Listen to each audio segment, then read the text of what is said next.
বাচ্চা মিলে হালিম রান্না করলাম। আসসালামু আলাইকুম সবাইকে। তোমরা সবাই কেমন আছো? আশা করি ভালো আছো। দুপুরের খাবারের পরে বড় জয়ের মেয়ে হঠাৎ করে বলল, চলো কাকি আজকে আমরা হালিম রান্না করি। আমিও বললাম তো আর কি, চলো হালিম রান্না করি। তার আগে তোমার আম্মুর থেকে পারমিশন নিয়ে আসো। এরপরে বড় ভাবি ফ্রিজ থেকে মোটা ছাল পাকনা বের করে রাখলো। তারপরে আমরা ছাল পাকনা গুলো বেছে নিলাম। বেছে নেওয়ার পরে মেজো ভাবি ছাল পাকনাটা এখন ভুনা করে নিবে। খুব সুন্দর মতো মাংসটা কষিয়ে নেওয়ার পরে হালিম মিক্স থেকে ডালটা ভেজে রেখেছিল 1 ঘন্টা আগে, সেই ডালটা এখন এতে দিয়ে দিবে।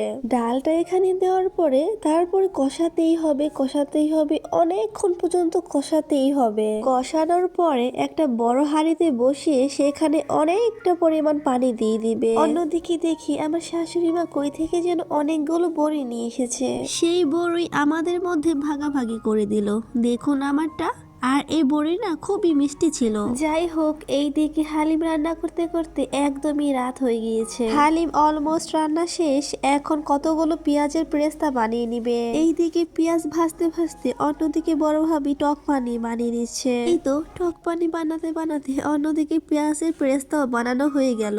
এখন বেশি করে রসুন দিয়ে হালিমটা বাগার দিয়ে নিবে। রসুনটা একদম বাদামি কালার করে ভেজে হালিমের মধ্যে ঢেলে ঢাকনা দিয়ে ঢেকে দিবে। এই তো বাগার হয়ে গেল, হালিম রান্নাও হয়ে গেল। কতটা লোভনীয় লাগছে না?